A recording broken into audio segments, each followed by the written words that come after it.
बिस्मिल्लाहिर्रहमानिर्रहीम। अस्सलाम वालेकुम। अगर आप मेरे चैनल पे नए हैं तो मेरे चैनल को लाइक, सब्सक्राइब और बेल आइकन को ज़रूर प्रेस कीजिएगा ताकि मेरी हर नई आने वाली वीडियो का नोटिफिकेशन आपको मिल जाए। आज हम अल्लाह ताला के सिफ़ाती नाम अल-वदूद के बारे में जानेंगे।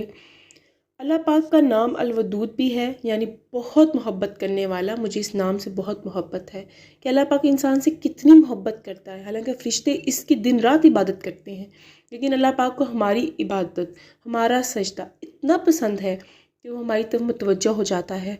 हम उसके लिए कितने अहम हैं, ये आप इस वर्ड से आप अंदाज़ा कर सकते हैं, इस एक नाम से आप अंदाज़ा कर सकते हैं कि हमारे लिए एक आंसू को देखकर भी माफ़ कर देता है।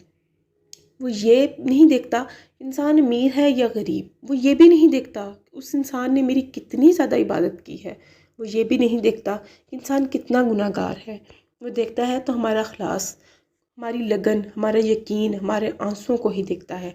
सुभान अल्लाह, कितनी प्यारी बात है ना कि अल्लाह हमारे साथ है हर वक्त, हर जगह, हर तरफ। हम गुनाह करें, हम सवाब कमा रहे हों, हम कोई नेकी कर रहे हों, अल्लाह हमारे साथ है। ये उसकी मोहब्बत नहीं तो और क्या है, जो आज हम गुमराह होने से बचाए हुए हैं। हर दफ़ा गुमराह होने से बच जाते हैं, या हर दफ़ा हम गलत रास्ते तक पहुंच भी जाते हैं लेकिन हम उससे निकल आते हैं। ये अल्लाह का एहसान है कि उसने हमें नबी करीम सल्लल्लाहु अलैहि वसल्लम की उम्मत में से बनाया है। इतने गुनाहों के बावजूद भी कैसे वो हमें अपने दर पर बुला लेता है। हमें गुनाहों के बाद नदामत होती है, ये भी ख़ास अता है उस पाक रब की। ये उसकी मोहब्बत नहीं तो और क्या है। उसने आज तक हमें कोई दुआ रद्द नहीं की है।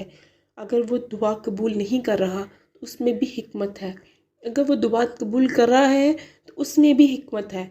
हम लोग बाज़ दफ़ा कहते हैं अल्लाह दुआएं नहीं सुनता, नाउज़ बिल्ला ये नहीं कहना चाहिए। अल्लाह हमारी हर दुआ को सुनते हैं, लेकिन वो कहते हैं ना कि अगर बच्चा बीमार है तो माँ उसको संतरा नहीं देगी कि लो बेटा खा लो क्योंकि तुम बीमार हो।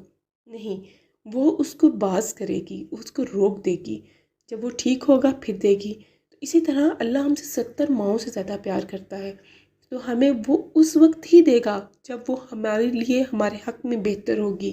तो दुआ जब करते हैं तो कहते हैं कि जो हमारे हक़ में बेहतर है, जो आप जानते हैं वो कीजिए। अल्लाह पाक के एहसानों को हम जब तक मानेंगे नहीं, हम कैसे अपनी ज़िंदगी को बेहतर कर सकते हैं। और जो दुआ कबूल नहीं होती वो आखिरत के लिए ज़ख़ीर कर ली जाएगी। फिर उस वक्त इंसान कहेगा काश हम दुनिया में कोई दुआ भी कबूल ना हुई होती तो आज हम इतनी सारी दुआओं का बदला अल्लाह से ले लेते। तो अल्लाह ताला से मायूस मत हुआ करो, वो आपसे मोहब्बत करता है। एक ख़ास करम ही तो है उसका आप पर, क्योंकि आप बहुत ख़ास हो उसके लिए, तभी वो बार बार आपको थाम लेता है, लोगों से जलील होने से बचा लेता है, गुनाहों का पर्दा रखता है। शुक्र करो उसका। अगर आपको मेरी वीडियो अच्छी लगी हो तो मेरे चैनल को लाइक, सब्सक्राइब, वीडियो को ज़रूर कमेंट में या वदूदो लिखिएगा और बेल आइकन को ज़रूर प्रेस कीजिएगा ताकि मेरी हर नई आने वाली वीडियो का नोटिफिकेशन आपको मिल जाए। जज़ाकल्लाह खैर।